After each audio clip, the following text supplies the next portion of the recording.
Hola a todos una vez más, aquí estoy para intentar exponeros el tema 26 de la parte especial.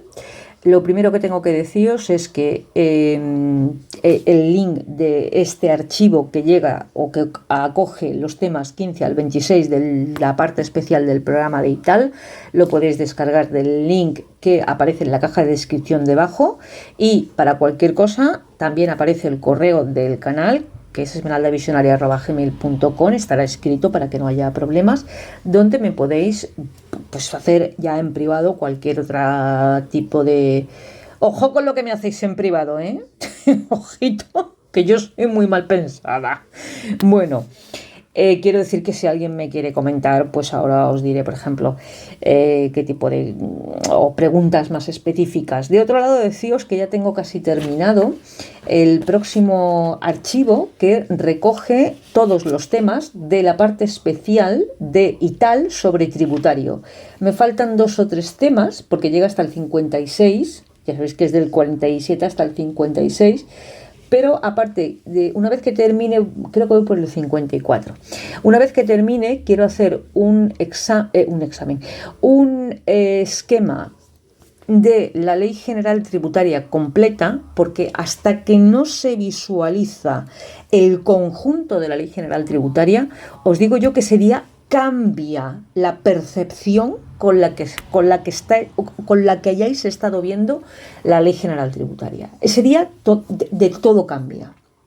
Cuando yo hice, después de los cuando hice yo mis temas a mano, y luego hice un esquema completo con todo el articulado de pronto es que cambió, era otra perspectiva y aparecía muchísimo más fácil de memorizar todo, porque es que van cuadrando unos aspectos con otros. ¿Qué hace el programa? Que te los desordena. ¿Para qué? Para dificultarte la memorización o la comprensión. Siempre, ya sabéis, aquí el tribunal facilitándonos la tarea. De otro lado, me ha llegado por distintas fuentes que el tema de si el primer ejercicio va a ser tipo test. Yo personalmente creo que al menos este año no. Si esto es un globo sonda para que nos vayamos acostumbrando a la idea, puede ser, pero vamos, yo esto del tipo test lo llevo escuchando desde que el mundo es mundo. O sea, desde el año 17, creo recordar, porque coincidió con la ley de contratos y tal. Desde el año 17 llevo yo escuchando lo del tipo test y yo todavía no me he encontrado ningún tipo test. Hay gente que quiere el tipo test porque dicen que es la única forma objetiva de medir el conocimiento. No lo sé, yo eso es cada persona, oye, cada persona puede pensar lo que quiera. Yo me jugaría la mano derecha, que es la que utilizo para escribir, a que por lo menos este año es de desarrollo. Porque es que yo no conozco ninguna academia ni a nadie así, algún movimiento potente que esté preparando para un primero tipo test. Que ya os digo, esto sea un tipo globo sonda para que nos vayamos haciendo el cuerpo a tal, pues a lo mejor, no lo sé. Yo, el 2024, no creo que vaya a ser tipo test. ¿Que luego lo es? Bueno, pues habrá que enfrentarse a ello como nos hemos enfrentado a otras cosas antes. De otro lado, pero vamos, que yo ya digo que yo no conozco a nadie que esté preparando el primero tipo test. A nadie me refiero a ninguna academia o grupo grande de preparadores, o pequeño, me da lo mismo, que estén preparando. Y además, el Cosital, esto sí lo sé de primera mano, el Cosital siempre, por lo menos hasta hace un par de años, se negaba a hacer el primero tipo test. El segundo es el de cantar, eso no hay tipo test.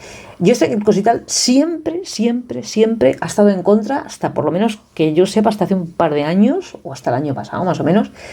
Pero claro, como Cosital cada vez pinta menos, pues lo mismo que os digo una cosa, os digo la otra. Sé de primera mano, porque yo entonces tenía contactos y sé que Cosital, el entonces presidente de Cosital, no, ni el presidente ni nadie, en Cosital nadie quería tipo test y vamos, dijeron que por ahí no pasaban, que no pasaban. Pues no lo sé, os digo, como cada vez el cosital pinta menos. Y esto, pues no sé qué deciros. Yo, desde luego, esta convocatoria la veo muy precipitada. Las siguientes no lo sé. De otro lado, también deciros que hay alguna persona que ya me ha preguntado si yo hago preparación de SIAL, concretamente, o de ITAL. Bueno, me han preguntado por SIAL. Y yo le respondo a esta persona lo mismo que os voy a responder a todos. Yo, si partís de cero, estáis en SIAL, porque los temas que yo, algunos de los temas que elaboro se pueden utilizar para SIAL o para ITAL, algunos de ellos, o sea que los podéis coger de un lado o de otro. Yo, si partís de cero y lo que necesitáis es que os enseñen técnica para elaborar temas, técnica para elaborar el primer examen, es decir, llegar allí, cuando te encuentres con el epígrafe, escoger y elaborar un examen que luego tienes que defender. Además, también os puedo enseñar a defender el examen, que yo aprobé un primer examen por la defensa. Un examen que tenía una imprecisión, digámoslo así, un primer examen con una imprecisión, y lo aprobé por la defensa. Vale. Os puedo enseñar ya sé que aquí están los esquemas, pero os puedo enseñar a adecuarlos a vuestro modo de memorizar o a vuestro modo de aprender o comprender. Y sobre todo os puedo enseñar a manejar el cronómetro, no, a dominar el cronómetro, a que vosotros seáis, el cronómetro esté a vuestras órdenes y no vosotros a las órdenes del cronómetro, que suele pasar siempre al principio. Os puedo incluso enseñar a modificar la extensión de un tema o la exposición de un tema sobre la marcha, es decir, cantando, y en ese momento vas por el minuto 7 y sabes qué te falta y que no vas a llegar porque ya controlas esa técnica. Entonces empiezas a quitar contenido superfluo o que es menos importante y dejas el más importante. Todo lo que es técnica, y la técnica del tercer examen ya lo sabéis, que yo os enseño casos prácticos. Ahora que luego los errores aritméticos nos los quitan, no, eso no me lo quita nadie, porque ya sabéis que yo errores aritméticos soy. Pero bueno, los casos prácticos os los puedo enseñar, ya habéis visto alguno, los coeficientes de financiación, la desviación de financiación, el resultado presupuestario, incluso el techo de gasto, que es de lo más complicado que hay. Otra cosa es que luego tenga errores aritméticos, pero vamos. Entonces, lo que quiero deciros es que si se trata de técnica, porque estáis empezando con SIAL y no tenéis muy claro cómo se prepara, más que cómo se prepara, cómo se enfrenta uno a un examen de SIAL en las tres fases, en la fase de escrito, en la fase de oral y en la fase práctica, yo os puedo echar una mano en lo que es la técnica, ¿vale? Sobre todo lo del cronómetro, porque yo lo del cronómetro sí que empleé mucho esfuerzo, mucho tiempo, muchísimo tiempo y muchísimo esfuerzo en controlar el cronómetro, y yo domino el cronómetro. Otra cosa es que luego venga una presidenta, toca cataplines y te robe un minuto, ¿vale? Pero mi cronómetro marcaba 9 minutos. O sea, no es que yo no dominara el cronómetro, mi cronómetro marcaba 9 minutos y no funcionaba mal, ¿eh? Otra cosa es que luego ya te digo, te llegue una presidenta toca cojones, vamos a hablarlo ya con las letras claras, y te diga que ya termina el examen. Y tú te quedas con ganas de cogerla de los pelos y decirle, ven aquí que te voy a enseñar yo lo que ha terminado. Pero bueno, eso lo dejamos aparte. Así pues, cuestiones técnicas, pues sí, os podría echar una mano. Yo no me dedico a esto profesionalmente, no os cobraría, no sé, yo cobraría algo pues simbólico que cubriera mi tiempo, porque es que yo mi tiempo es que no llego para, la vida no me da, pero vamos, que yo más de 100 euros ni de coña, y no sé si llegaría a 100 euros dependiendo de la preparación o de la técnica que queráis llevar a cabo.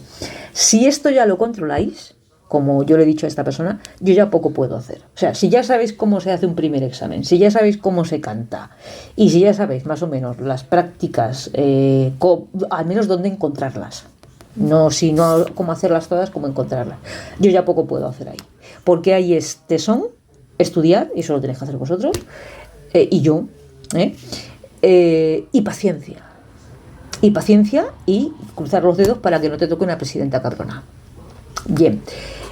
Entonces, si alguien pues está interesado, pues me puede escribir al mail del correo y ya pues concertaríamos algún sistema en el que yo os pudiera ayudar a controlar las técnicas o aquello que me pidierais, más o menos. Bien, de otro lado, decíos que vamos a empezar ya, porque ya lo he dicho todo, 10 minutos y todavía no he dicho nada.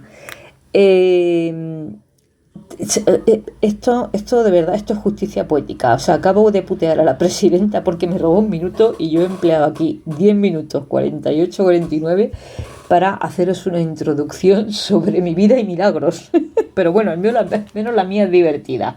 La otra fue una borde que me pegó un chillido que yo digo, esta señora se cree que yo soy sorda o que soy gilipollas. Os juro que me pegó un chillido, pero una mala hostia, que yo pensé por un momento que se iba a levantar y me iba a cruzar la cara. Bueno, primero de los epígrafes, los controles financieros de eficacia, de eficiencia, ámbito subjetivo, objetivo y procedimientos e informes. Sabéis que el tema del control interno tiene la modalidad de fiscalización previa y después la modalidad del control financiero, que se desarrolla, está recogido en la Ley de Haciendas Locales en los artículos 220 hasta el final, pero se desarrolla en el 427/17.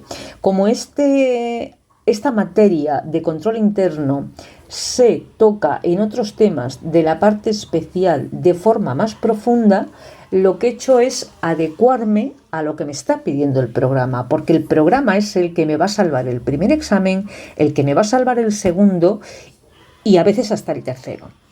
Entonces, a Dios lo que es de Dios y al César lo que es del César. Este tema nos está pidiendo este poquito, pues le damos este poquito. Cuando ya lleguen otros temas, donde ya se hace una profundización dentro de incluso las modalidades de fiscalización y tal, pues ya nos expandimos.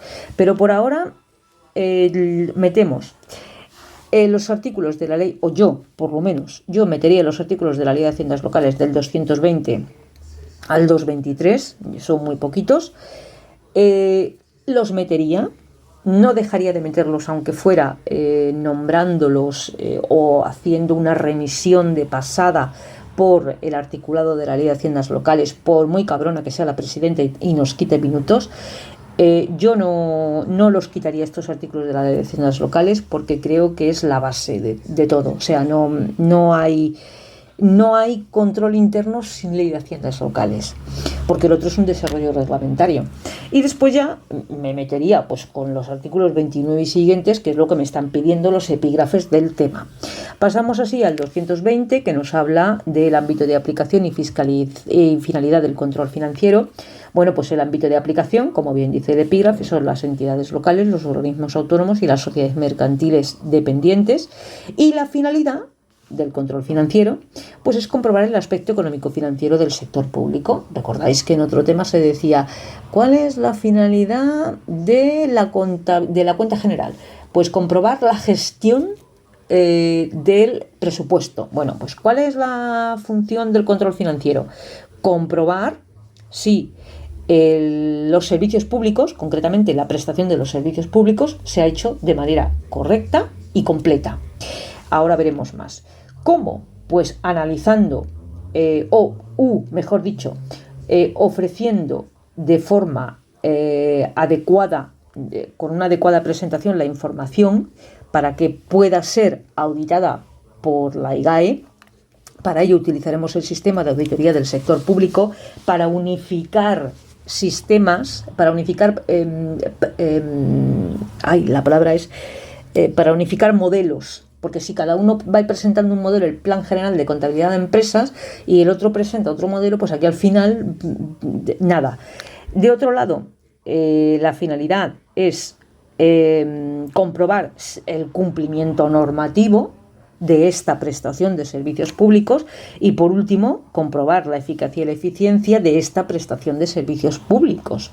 El 221 nos habla del control de eficacia, solo del control de eficacia, aunque en realidad en el texto del 221 habla del control de eficacia y del control de eficiencia. En el primer punto nos dice que el control de eficacia consiste en la comprobación del cumplimiento de objetivos. Esto ya lo sabíamos anteriormente.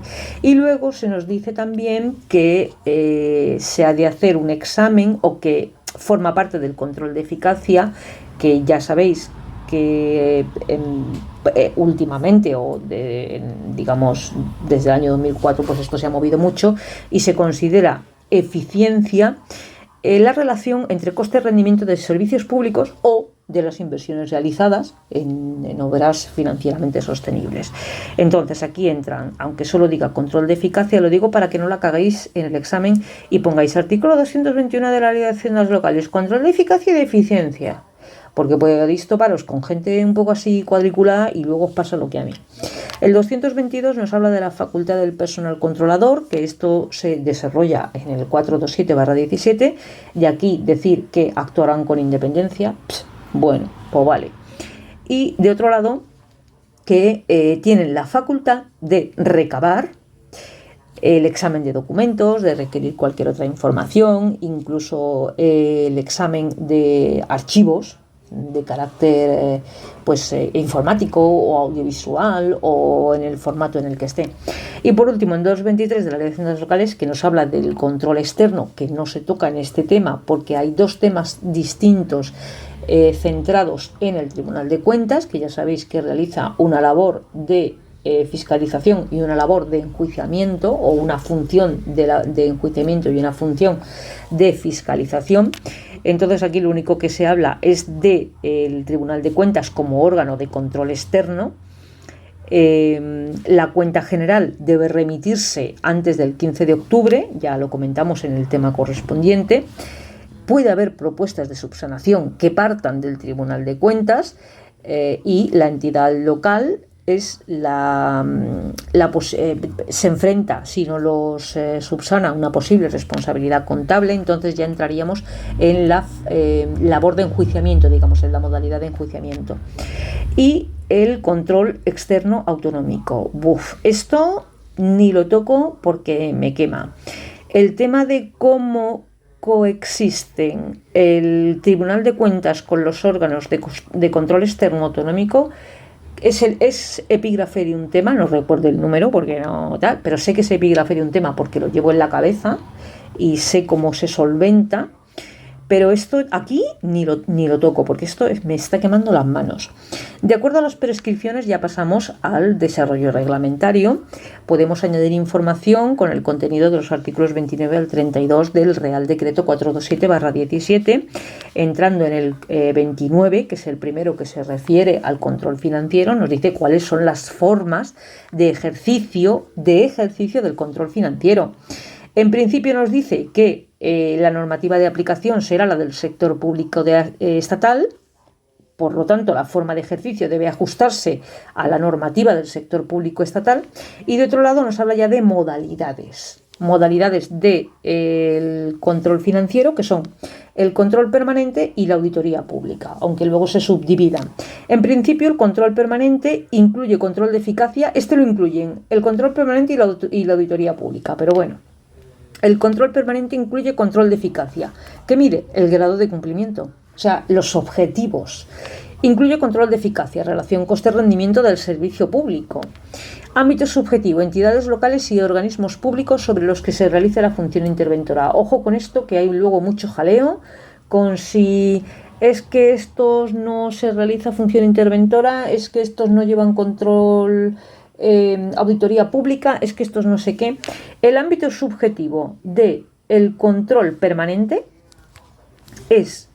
son las entidades locales y todos aquellos organismos públicos sobre los que se realiza función interventora, porque hay entes públicos o entes del sector público sobre los que no se realiza función interventora, se realiza otra cosa, se realiza auditoría, claro. Consistiría aproximadamente este control permanente en la comprobación continuada del cumplimiento normativo en la gestión económico-financiera. Por eso dice continuada y se llama permanente. O sea, con un poquito de truco, pues es más fácil siempre. Su finalidad es la mejora de esta. Buah, la finalidad es hacerte trabajar a lo tonto. Y luego cabe la aplicación de técnicas de auditoría, que es lo suyo, claro. El plan anual de control financiero. Esto quiere decir que las actuaciones de control permanente deben, y digo deben porque es imperativo, llevar a cabo control sobre aquellas actuaciones que están recogidas en el plan anual de control financiero, más todas aquellas que sean exigidas por la normativa. El plan de control financiero ya lo vimos, no sé si lo vimos en su momento, y si no estará aquí ya os lo explicaré. Si se vio en su momento, yo creo que lo expliqué. No, es aquí donde está, en el 31. Creo que se habla del plan anual de control financiero, el análisis de riesgos, el no sé qué. Me puede fallar el número, pero no me falla el concepto. El plan anual de control financiero se desarrolla aquí, en este tema. Y luego tenemos la modalidad de auditoría pública, que es una verificación ex post de la actividad económico-financiera de estos sujetos o de otros sujetos. Ahora lo vamos a ver. Tenemos dos submodalidades a su vez. La auditoría de cuentas, que es la verificación de las cuentas. También yo lo pongo, lo redacto para que sea fácil de recordar. Auditoría de cuentas, verificación de cuentas anuales. ¿Para qué? Para que sean fiel imagen de la situación económico-financiera de la entidad local y de la ejecución del presupuesto.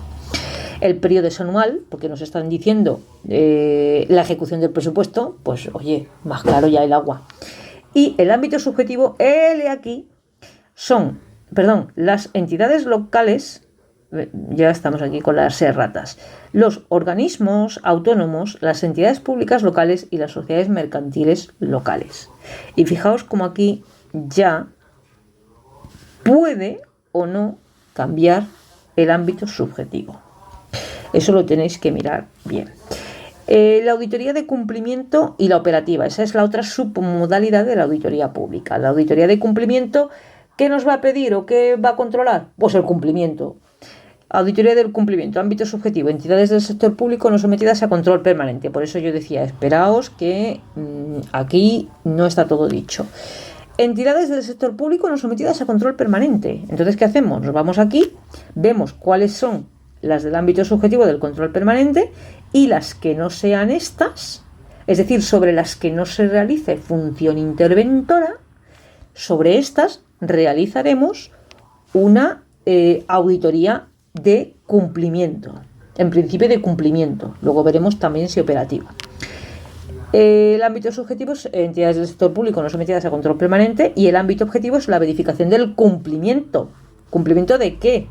Cumplimiento del normativo de la gestión económico-financiera y si queréis incluir pues también el control de la eficacia y la eficiencia de los servicios públicos, que no va a pasar nada, que va a quedar divinamente. Y luego tenemos la otra submodalidad, que es la auditoría operativa, que es el examen de los procedimientos, y aquí lo dice, operativa, es decir, estamos viendo a ver qué operaciones de control interno vamos a llevar a cabo, acordaos del coso de las narices y el estándar coso y esas cosas. Entonces, examen de procedimientos con la finalidad de ¿qué? Aquí vamos a examinar el procedimiento del control interno, concretamente en la modalidad de auditoría, control financiero, auditoría pública. ¿Vale? ¿Para qué? Para verificar el cumplimiento normativo de estos, es decir, de los procedimientos de auditoría operativa que se supone que, no sé, deben cumplir con el estándar COSO. Acordaos del estándar COSO y lo metéis, que eso del estándar COSO queda fino. Identificar deficiencias y proponer soluciones, eso también queda muy bonito.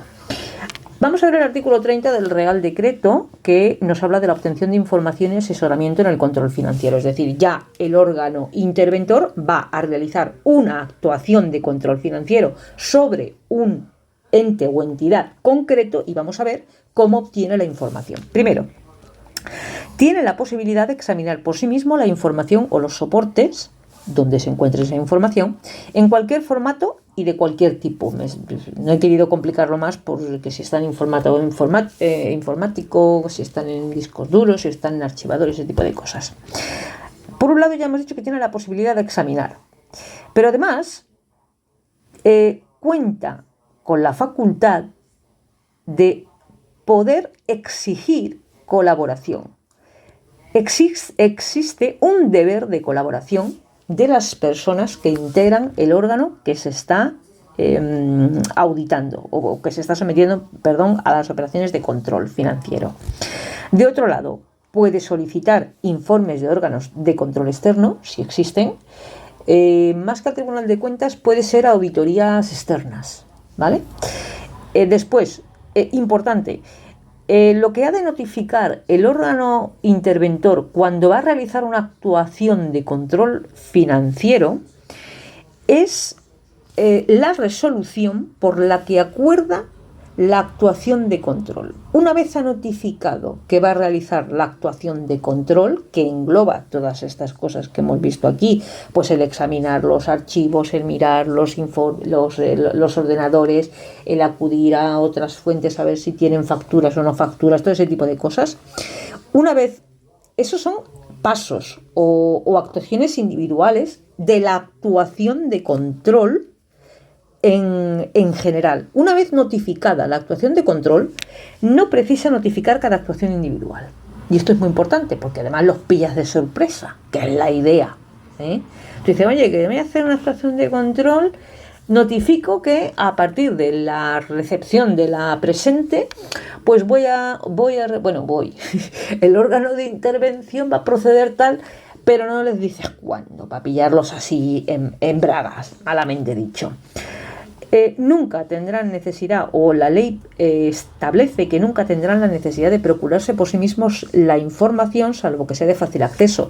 ¿Esto para qué se hace? Para que no haya obstrucción o para que no se alegue una presunta dejación de suministrar información, porque dicen, no, bueno, que vaya él y se la busque, ¿no? No. Y de otro lado ya están las conductas de obstrucción activa, que estas se comunicarán en primer lugar al titular del órgano para que adopte medidas correctoras y podrá hacerse constar en el informe definitivo. Vamos, yo los pondría finos. Artículo 31, la planificación del control financiero. ¿Veis cómo aquí estaba la elaboración del plan anual de control financiero? Primero, y más importante, deber de elaborar un plan anual de control financiero. Yo ya sabéis que os he contado siempre en plan de chiste que yo lo primero que hago cuando llego a un ayuntamiento es preguntar por el plan estratégico de subvenciones.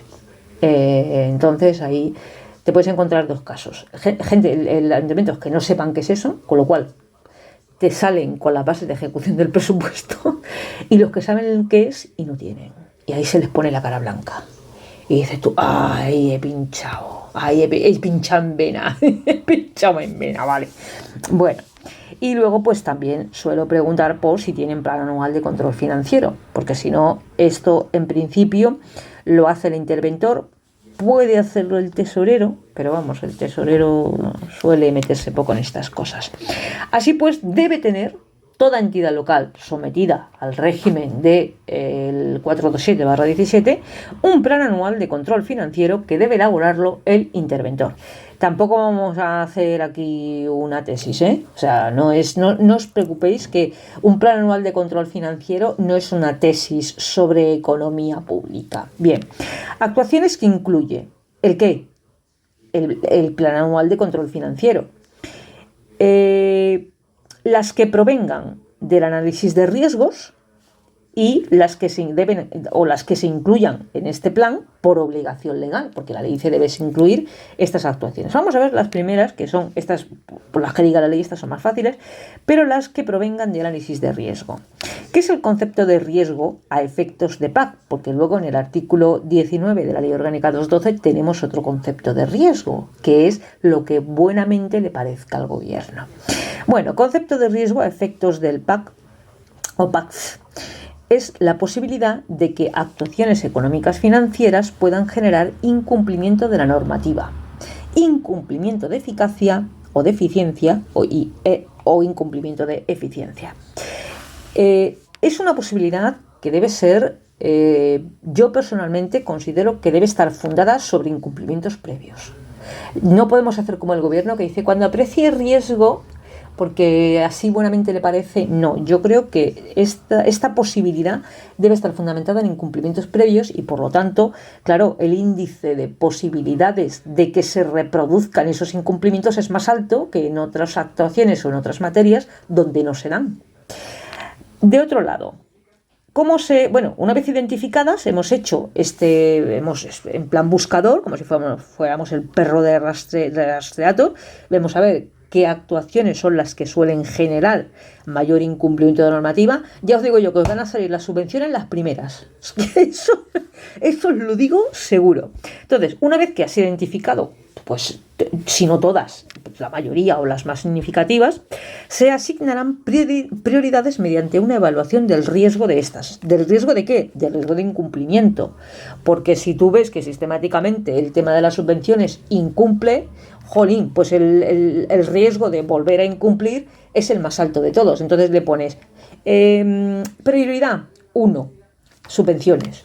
Prioridad 2, pues yo qué sé, las obras financieramente sostenibles. Prioridad 3, mobiliario urbano, no sé, eso ya cada uno como se encuentra en la película. Estos controles, una vez que ya tenemos identificadas y asignadas en un listado, con el número 1 la que más riesgo presente, con el número 2 la que presente más riesgo a continuación, así van subsiguiente. Una vez que ya tenemos identificadas y en un listado cuáles son las actividades que generan mayor riesgo de incumplimiento y por tanto deben aparecer en el PAF, deben ser identificadas. Se asignarán prioridades, esto ya lo he dicho, ¿no? Sí, deben ser, bueno, no, pero sí, deben ser identificadas, se le asignará prioridades, esto se le asignará un número, pues prioridad número 1, mediante una evaluación del riesgo de estos, en función de qué, pues del incumplimiento. Los controles serán regulares y rotatorios. ¿Para qué? Para evitar que no siempre incidamos en la misma materia.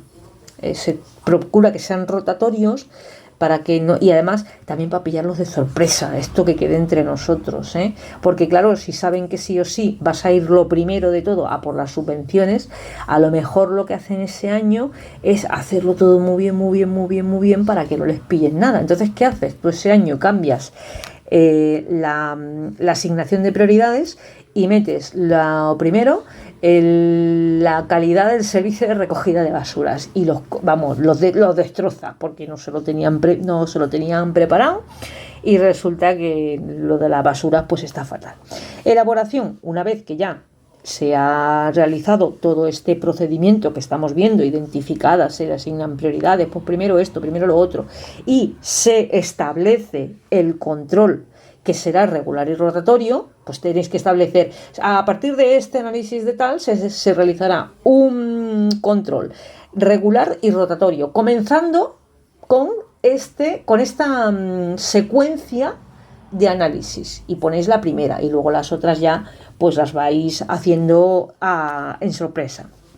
Bueno, pues esto es el plan anual de control financiero y que se hace todos los años, anualmente. Tiene alcance objetivo, pues ya lo habéis visto, el incumplimiento de la normativa, de eficacia o de eficiencia. Tiene un alcance subjetivo, que es la entidad local y las entidades que dependan de la entidad local, y temporal, que es ya lo he dicho aquí, que se harán anual. Después, el resultado de este plan anual de control financiero, bueno, primero el plan, una vez que tú redactas el plan anual de control financiero, tú lo que haces es elevarlo al pleno con carácter informativo. ¿Esto qué significa? Que tu plan anual de control financiero no lo puede mover ni el tato. Tú dices que estos son los aspectos que se van a someter a control, en este caso a control financiero, en el ejercicio, y tú se lo informas al pleno, pero el pleno ahí no tiene nada que decir. Eso lo decides tú. Y los análisis de riesgos también lo decides tú. Y la asignación de prioridades la decides tú. Y ahí no hay nada que decir. El pleno tiene que cerrar la boca. Si hubiera modificaciones en el plan anual de control financiero, porque las áreas de riesgo varían, porque puede ser, pues se pueden hacer modificaciones en el plan anual de control financiero incluso durante la vigencia del ejercicio, que también deberán ser elevadas al Pleno con carácter meramente informativo. Aquí estos no tienen nada que decir. Y luego, igualmente, pues el resultado se eleva también al Pleno para que lo archive. El artículo 32 nos habla de la ejecución de actuaciones de control permanente. Vamos a ver cómo se ejecutan estas actuaciones. Pues son actuaciones continuadas, ¿vale? Continuadas de control permanente, son continuadas de verificación. ¿Qué se verifica? El cumplimiento normativo y procedimental en aspectos a donde no se extiende la función interventora. ¿Veis por qué os decía, ojo con el ámbito subjetivo que? Vale. Entonces, el control permanente tiene o lleva a cabo actuaciones de verificación sobre aspectos, no sobre sujetos, ojo, sobre aspectos donde no se extiende la función interventora, porque recordad que el control permanente, lo decía aquí, se ejerce el ámbito subjetivo, dice organismos públicos sobre los que se ejerce función interventora, o sea que en principio se ha ejercido función interventora, pero puede que no en todos los ámbitos. Entonces, lo que nos está diciendo el artículo 32 es que el control permanente, las actuaciones de ejecución o de verificación del control permanente deben efectuarse fundamentalmente en aquellos aspectos donde no se haya extendido la función interventora. Pues lógico, que es lo que está un poco sin mirar. Aunque sea de sujetos que sí tienen obligación de someterse a función interventora. Imaginemos la limitada previa, no tenéis más que pensar en eso. Ejecución presupuestaria y cumplimiento de objetivos, esto va siempre de objetivos. Comprobación y situación de la tesorería, para ver cómo está evolucionando el tema de la tesorería, que ya os he dicho que... ¿Dónde estoy? Por amor de Dios? La tesorería, pues eso, pues si se ha utilizado remanente de tesorería y tal. Actuaciones previstas en la norma. Esto ha sido por mover, esto no es una errata, esto ha sido por mover la hoja. Actuaciones previstas en la normativa, que ya lo decíamos en el plan anual de control financiero, y auditoría de la actividad financiera. Vale. La notificación, igual que decíamos con las actuaciones de auditoría pública, lo que se notifica al órgano, aquí lo decíamos en el control financiero.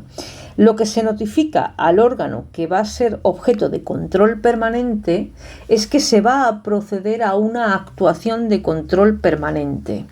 Pero no es necesario, una vez que se ha notificado esa actuación global, no es necesario notificar cada una de las actuaciones particulares o singulares del control permanente. El uso de procedimientos de análisis válidos, que si es de auditoría deberá ajustarse al modelo de auditoría pública del sector público, y actuaciones específicas, pues examen de operaciones y actuaciones, verificación material de la aplicación del caudal público, aunque esto entra también en... Bueno, vamos a dejarlo. Y otros que específicamente se requieran. Vamos a ver la auditoría como forma de ejercicio del control financiero, que es la otra modalidad del control financiero, y las normas de auditoría del sector público. El artículo 33 nos habla de la ejecución de las actuaciones de auditoría pública. Primero, el régimen jurídico nos remite al sector público. La notificación, igual que en los otros artículos, es la del acuerdo del inicio de la auditoría pública. Luego no se han de notificar las actuaciones necesarias de las actuaciones particulares.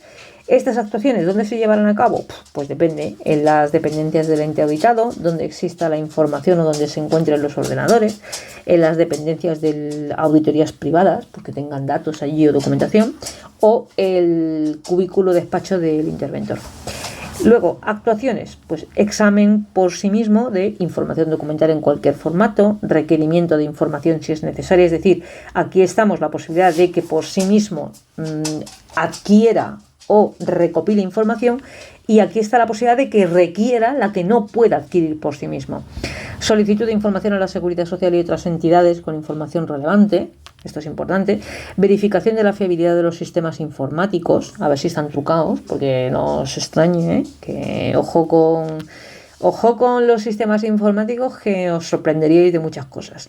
Comprobaciones materiales, Vamos, claro, es que una cosa es la comprobación formal del pago, por ejemplo, y otra cosa es la comprobación material del pago, que es que es coño, que estás viendo ahí los adoquines, si son los adoquines que ponía el contrato o no son los adoquines que ponía el contrato.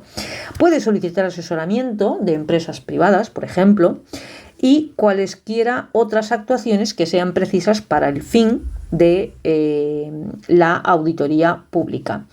El 34 nos habla de la colaboración en las actuaciones de auditoría pública, se habla de la posibilidad de recabar la colaboración pública o privada. La colaboración se regirá por las exigencias que manifieste el interventor y los contratos, porque esto se regirá por los contratos del sector público, por la ley de contratos, tendrán una duración máxima de 2 años, prorrogable en los términos de la ley de contratos del sector público, sin poder superar los 8, con las prórrogas incluidas. Una vez llegues a estos 8, puedes volver a contratar, pero tiene que ser con otra entidad. Y no podrás volver a contratar con la misma hasta que hayan transcurrido 2 años desde la conclusión del periodo anterior y siempre que no se infrinja el régimen de incompatibilidades. De los informes del control financiero, pues estos manifestarán el resultado de ¿qué? Pues de las actuaciones de control permanente y de cada auditoría. Pues son informes escritos. Luego, la estructura del informe, un poco, pues primero hechos comprobados, conclusiones, recomendaciones, que el pleno se va a pasar por el foro de la chaqueta, y deficiencias a subsanar de forma inmediata. ¿Quién es el destinatario de los informes? Destinatario, pues tenemos el gestor directo del órgano controlado, en primer lugar, y luego el presidente y a través de este el pleno. Nada, esto olvidaos, que dice va a ser punto en el orden del día y vosotros ahí pensando que esto le van a dar una importancia y lo van a pasar, vamos, así. Y luego tenemos publicación en la sede electrónica corporativa, que esto yo no sé por qué no lo publica nadie, pero bueno, y remisión a la IGAE. Informe resumen, este se elabora anualmente, porque el otro puede realizarse no anualmente, sino cuando lo determine el órgano interventor. Bueno, pues anualmente luego hay que elaborar uno, que es, hombre, si has realizado varios a lo largo del ejercicio, pues ya tienes medio trabajo hecho. Con ocasión de la aprobación de la cuenta general, se remite al Pleno a través del presidente y contendrá los resultados más significativos de las actuaciones de control financiero y de la función de interventora en el ejercicio anterior. Y luego el plan de actuación, se dice que el presidente deberá elaborar y aprobar un plan de actuación, que determine las medidas a adoptar para subsanar las deficiencias mostradas en el informe anterior. Esto ya os digo que esperad sentaos. Bueno, con esto concluye el tema 26. Os dejo aquí el esquema para que lo miréis, o lo copiéis o hagáis lo que queráis. Aquí lo tenéis. Ahora os dejaré el link, no os preocupéis.